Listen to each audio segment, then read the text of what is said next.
So he sent a message for all of us. From the office of the House of Representatives,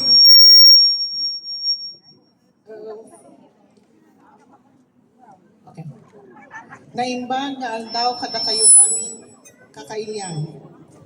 To our Benguet associations and our Benguet community leaders here in Macau, and to every hardworking OFWs who continue to carry the spirit of Benguet wherever you go. Happy Adivay. I want to begin by sincerely apologizing for not being able to join you personally today due to equally important event that I need to attend. But even if I cannot be with you physically, please know that my heart and full support are with you. And the divine na ito ay para sa inyo, para sa bawat kababayan natin na nagsasakripisyo para sa pamilya at para sa kinabukasan ng kanilang pamilya. Adivay is about going back to our roots. And when I see Benguet communities abroad celebrating this festival, mas lalo kong nararamdaman kung gaano katibay ang kultura natin. Kahit malayo kayo sa mga bundok natin sa Benguet, naririnig ko sa mga kwento ninyo kung paano ninyo binibitbit araw-araw ang ating kultura at ang mga nakaugaliang magagandang asal. Marahil ay marami sa inyo ang nagtatrabaho sa mga bahay, hotels, restaurants, caregiving facilities, construction, at iba pa. Mga trabaho na minsan hindi nakikita o kinikilala ng mundo. Pero ang mga trabahong ito ay napakahalaga. Babaho at dudumi ang bahay kung wala kayo na naglilinis. Walang magsiserve ng pagkain sa mga restaurants kung wala kayo. Hindi bubuti ang pakiramdam ng mga may sakit kung hindi dahil sa inyo. Kaya huwag ninyong maliliitin ang inyong mga sarili dahil sa totoo lang, kayo ang mga tunay na bayani ng ating bansa. Maging dito sa pinanyagang lupa. Yung iba sa inyo ay may tatlo-tatlong trabaho.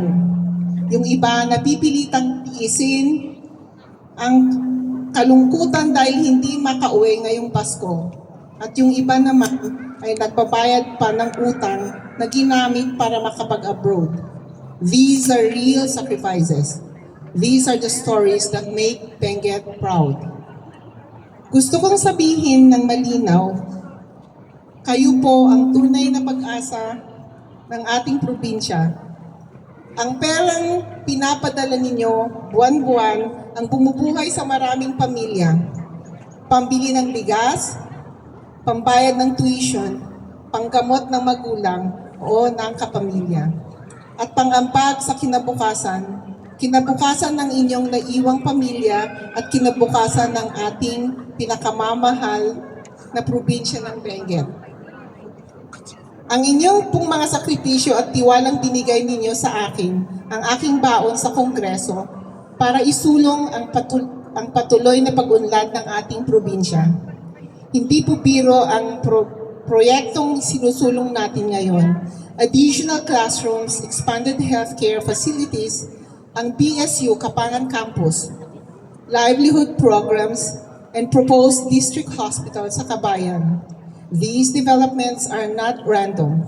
They are anchored on the hope that when the time comes na gusto na ninyong umuwi for good, uuwi kayo sa isang Benguet na mas maayos, mas progresibo at mas handang suportahan ang mga pangarap ng bawat pamilyang i-Benguet.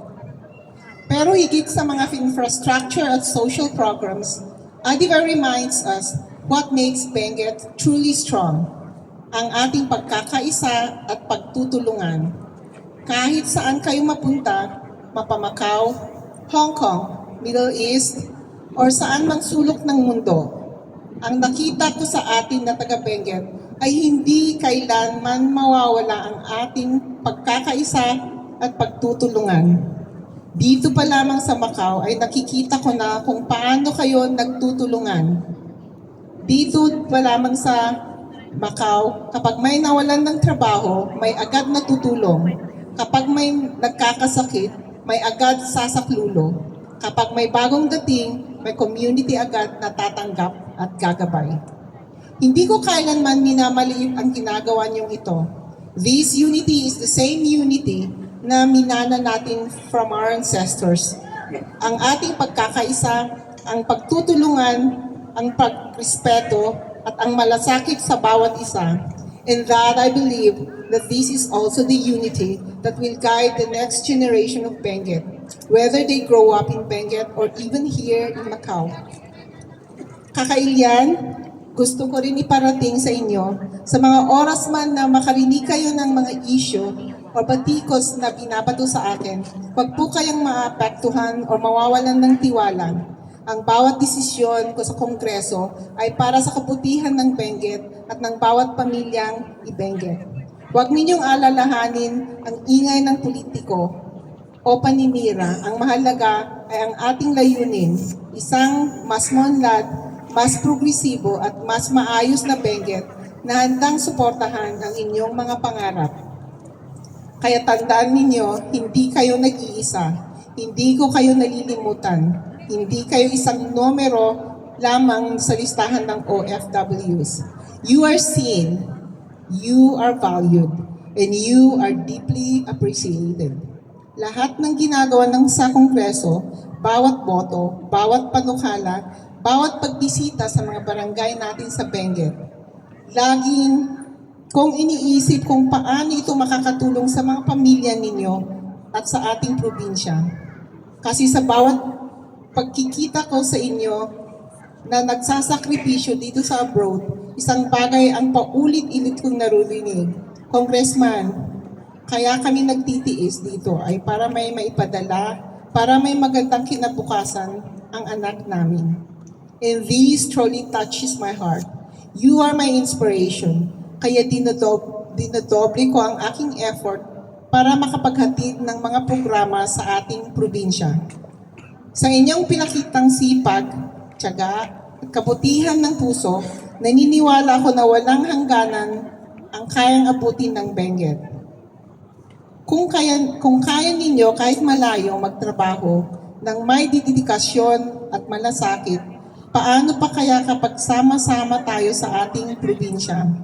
Patuloy po tayong makipaglaban para isang Benguet na pagmamalaki natin. Isang Benguet na mas progresibo at sustainable para sa ating lahat. As we celebrate the Divide here in Macau, let this be a reminder that wherever you go, you are carrying the heart of Benguet with you. Sa tapang, sipag at tiyaga ninyo, makikita ko ang magandang kinabukasan ng ating probinsya. And I want you to know this. Benguet is rising. You are a big part of that rise. Happy Divide to all of you here in Macau. Mabuhay po kayong lahat at mahal na mahal ko po kayo. Eric G. Yap, Congressman, Benguet Lone District. Thank you. Thank you, Ma'am Jen, Miss Jen, for the message sinabi ni Kong. Hindi siya nakadalo, pero sabi niya kasi may papadala siya pero hindi daw nakadating. So maraming siya, kaya nag-send na lang siya ng message. So thank you Kong. O kung ano man yung nangyayari ngayon, siguro hayaan natin yun. Sana maging maayos na lang ang lahat para din sa naman sa Benguet. So thank you po. Thank you. Dawatan mi man, next part of the program, dawatan mi man, titulong dagay tribesmen, amok nga datayo, tapno agpatong tayo community dance. Tribesmen from Kalinga, Mountain Province, Benguet.